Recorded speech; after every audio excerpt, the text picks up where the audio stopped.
you want this car, but the other has this car. So, yeah, the jealousy is just not a happy mind. But if you manage somehow to rejoice in somehow the other person, due to whatever conditions and whatever he has done, or he has this joy of this car, having this car, and you can rejoice in it, then there's already more happiness in your mind. Actually, you benefit from the other person having the car, So, so yeah, it's very easy if once you know how your mind works, like when one is there, the other is not there.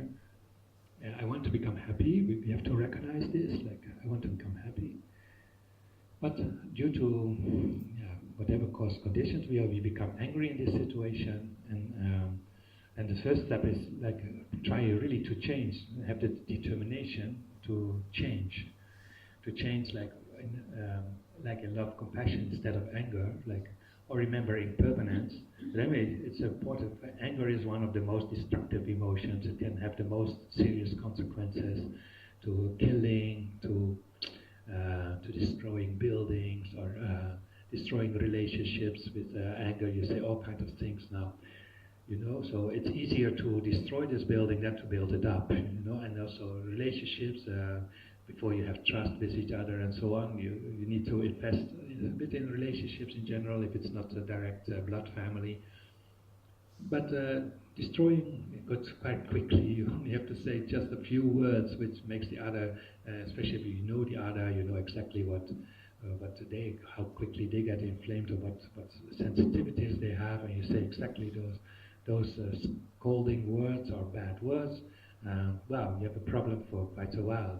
Try to build up again, trust, and be happy with the relationship. It takes a while, So anger is really a very destructive. It's bad for your health, because in general, when you're really angry and irritated, it has some effect on our hearts, for example.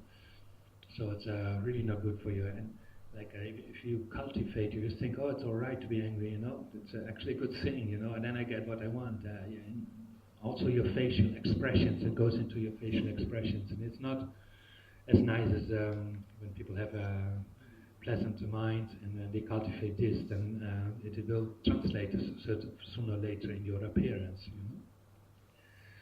So there's many reasons we use in the first place to see why afflictions are so bad, because it's bad for us, and in general, because the opposite is lacking, like patience. There's no love, compassion in the mind. There's no rejoicing in the mind.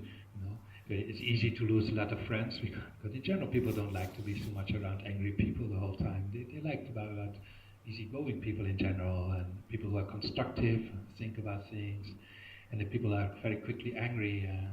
The environment has always to take care. Oh, don't say this, don't say that. Oh, like walking on eggs. We call this walking on eggs.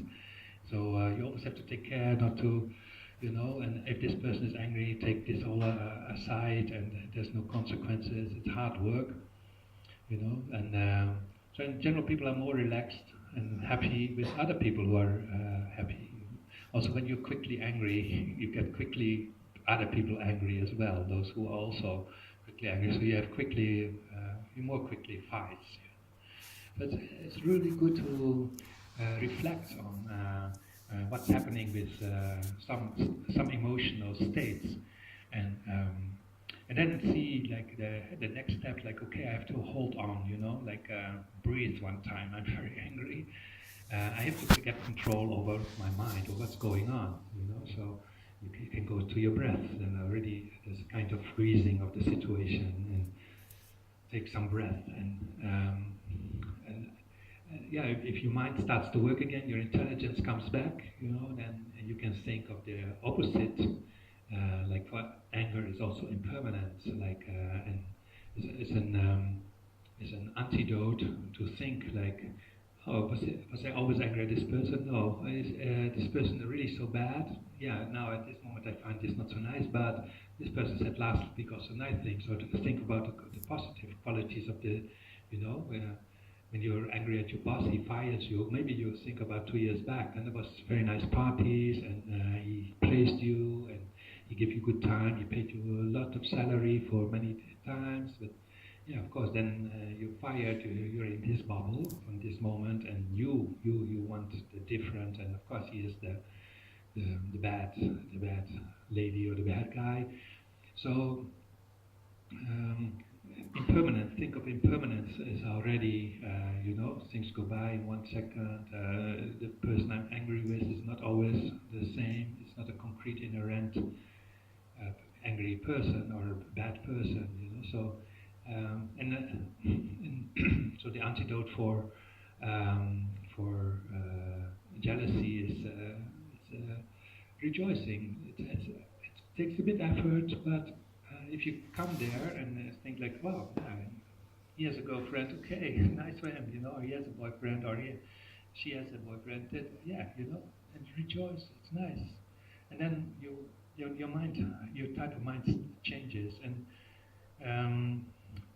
so if things are impermanent, so you can think like, now I'm alone, but maybe not in 1 year, just stay positive and keep a positive mind.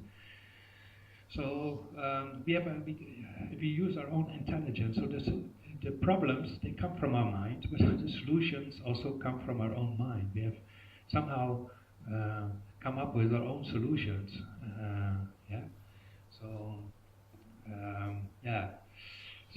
The Buddha taught many on this level, but he gave also a little bit more insight, because all these problems, like love, compassion, of course, love and compassion is very powerful. It contributes to a lot of harmonious relationships. It contributes that you have constructive environment. That you create a lot of causes to live in peaceful areas and peaceful countries in the future, and so forth and so forth. But love means I hope you're happy. Compassion means I hope you don't suffer. So with these,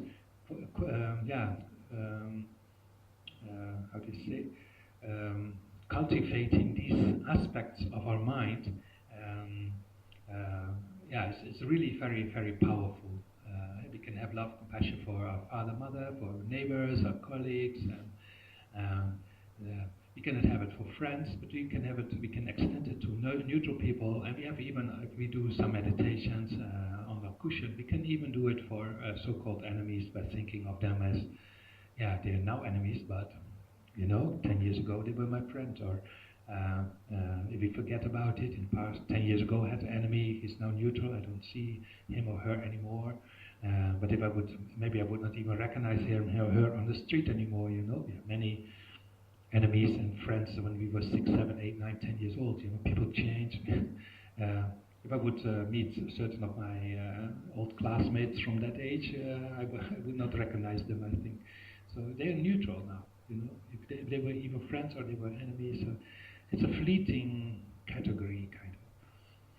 So by getting with success of and getting experience, that we can think, that we can come up with our own solutions, we get kind of experience at how rich our mind is.